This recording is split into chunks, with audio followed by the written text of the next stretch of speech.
आपके बिहार में शुरू हो चुका है तीसरा विश्व युद्ध। एक तरफ है मनीष कश्यप, दूसरे तरफ है विपिन यादव। अभी तक हम एंटीबायोटिक दे रहे थे मनीष बाबू। क्या दिक्कत हो गया इस मास्टर को? कौन है इस लड़ाई में सही? आइए आज के इस वीडियो में डिटेल में बात करते हैं। एगो बिहार में एगो टुटपुजिया टीचर है। देखिए वो लोग गिरगिट की तरह रंग बदलते हैं ना। मनीष कश्यप और विपिन यादव की लड़ाई जो है वो खानदानी लड़ाई नहीं है। पहले तो इनफैक्ट बहुत अच्छा दोस्ती हुआ करता था और ये दोस्ती इतना गहरा था कि जब विपिन यादव को मास्टर से मुखिया बनना था तो उसके घर आए थे खान सर। 80-5,000 में बिकता है, आदमी 1,000 में कैसे बिक जा रहा है? खान सर के आने से विपिन मुखिया का सीट जो है वो हॉट सीट बन जाता है और वहां पे मनीष कश्यप पहुंचते हैं रिपोर्टिंग करने और लंबी लंबी तारीफों का पुल बांधते हैं विपिन यादव के लिए और विपिन यादव चुनाव जीत के मुखिया बन जाते हैं। लेकिन कहानी में ट्विस्ट तो उस समय आता है जब मनीष कश्यप जेल जाते हैं। मैं उस काम का विरोध मनीष कश्यप का करूंगा जिसमें वो गांधी जी को गाली दे रहे हैं। लेकिन अगर उन्होंने तमिलनाडु और बिहार के बीच में डिफरेंस पैदा करने की कोशिश की है तो उनको सजा मिलनी चाहिए। हम इस बात के भी सपोर्ट में। दोस्तों, मनीष कश्यप के जेल जाने से पूरा बिहार दुखी था। सब लोग रो रहे थे कि बताइए यार, इतना अच्छा मजदूरों के लिए आवाज उठा रहा था और इसकी सरकार की तंत्र ने ऐसा बुरा फंसाया कि ये जेल चला गया। मतलब वो दृश्य बड़ा करुणाई दृश्य था।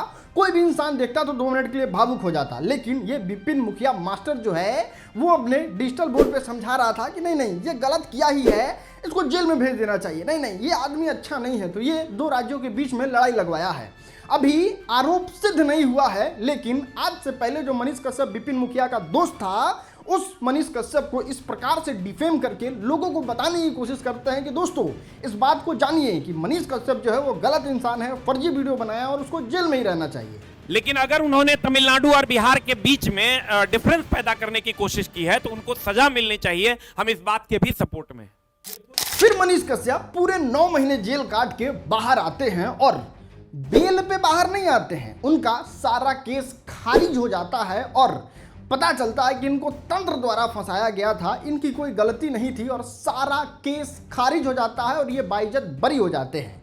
अब यहाँ पे एक निष्पक्ष आदमी का क्या रिस्पॉन्सिबिलिटी है कि जब वो जेल में था और हम लोगों को गलत जानकारी दिए थे तो अब हम अपनी गलती को आके सुधारें और उस वीडियो के लिए अब विपिन मुखिया को माफ़ी मांगना चाहिए। लेकिन ये इतना बड़ा बेशर्म है कि जेल से निकलने के लिए अपने दोस्त को जो मुखिया बनने के लिए इसके लिए रिपोर्टिंग किया है उसको बधाई तो देता नहीं है, लेकिन ये भी नहीं कहता है कि मनीष कश्यप निकले और वो बाइज्जत बरी हो गए, हम जो वीडियो बनाए थे तो गलत वीडियो बनाए थे।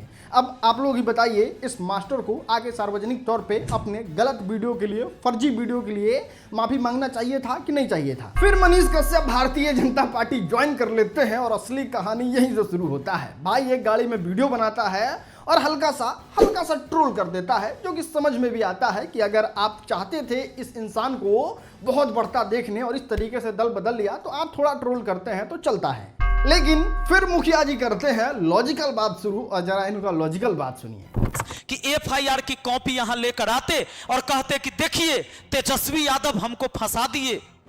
यार ये सच में इतना बेवकूफ है या फिर बेवकूफ बनने का नाटक कर रहा है? नहीं नहीं, इस लॉजिक से देखा जाए तो जब केजरीवाल जेल जाते हैं, जब हेमंत सोरेन जेल जाते हैं तो गला फाड़ फाड़ कर रोने लगते हो कि नहीं नहीं, भारतीय जनता पार्टी जेल भेज दिया तो मोदी जी जेल भेज दिए।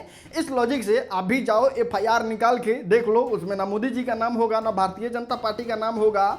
तो फिर अगर कायदे से देखा जाए तो तेजस्वी यादव जो चिल्ला चिल्ला के बोलते हैं ये बिहार के सबसे बड़े बेवकूफ़ हैं कि इनको एक एफआईआर भी पढ़ने नहीं आता है जिसमें वो सही सही आदमी का नाम निकाल के ये बता पाए कि केजरीवाल को और हेमंत सोरेन को किसने जेल भेजा था। बिल्कुल आपने मेरे दिल की बात बता दी। और हमको गाली देने वाले गाली देते रहो। नहीं नहीं, इंटरनेट पे 1 लाख लोग इनको डेली गाली देते हैं, डेली माँ बहन कर देते हैं कमेंट में। लेकिन अगर बात करें डिबेट की तो इनको मनीष कश्यप से ही करना है क्योंकि मनीष कश्यप के नाम से इनको जम के टीआरपी मिलेगा। अरे और सारे लोग भी तो कमेंट में आपको गालियां दे रहे हैं, लॉजिकल बात कर रहे हैं। अगर करना है तो उन्हीं से डिबेट कर लो और हमको गाली देने वाले गाली देते रहो। नहीं नहीं, मनीष कश्यप का भी इस पे जवाब आता है और जरा लॉजिकल साहब का लॉजिकल जवाब सुनिए आप। मनीष कश्यप कश्यप से इतना ही नफरत है तो मनीष कश्यप के ऊपर जितना वीडियो आप लोग बना रहे हैं उससे पैसा आ रहा है ना, तो मनीष कश्यप को ना देके गरीबों में दान दे दीजिए। अगर इस लॉजिक से सोचा जाए तो आपको भी रोड नीचे और नाला ऊपर से कोई खास मतलब नहीं था, आपको भी बस पैसा कमाना था इसलिए आप नाला रोड कर रहे थे। नहीं तो आपको इतना ही अगर नाला से प्यार रहता तो आप जाके कमाया हुआ लाखों रुपया है वो नाला में डाल आते। अरे मेरा मतलब था नाला बनवाने में डाल आते। सबसे बेवकूफ़ाना और सबसे इलॉजिकल रिप्लाई हमको यही लगता है कि जब कुछ ना समझ में आए तो यही कह दें मेरे नाम से व्यूज कमा रहा है, मेरे नाम से पैसे कमा रहा है। नहीं नहीं, पैसा कमाना किसको अच्छा नहीं लगता है, पूरा दुनिया पैसा कमाना चाहता है। इतना ही आपके नाम से अगर व्यूज आ रहा है तो पूरा बिहार के लोगों को आप ही के नाम से वीडियो बना के पैसा कमा लेना चाहिए। लेकिन सबका व्यूज नहीं आ रहा है ना, जिसको लोग मार्केट में जान रहा है, जिसको लोग पहचान रहा है उसका ही व्यूज आ रहा है ना, तो वो अपने बदौलत व्यूज ला रहा है। तो व्यूज पे टिक्का टिप्पणी नहीं करना चाहिए, आपको स्ट्रॉन्ग अपना पक्ष रखना चाहिए जो कि हमने आपके बदले रख दिया। तो क्या कर रहे हो? ठोक दीजिए, 5000 लौटे दिख जाना चाहिए।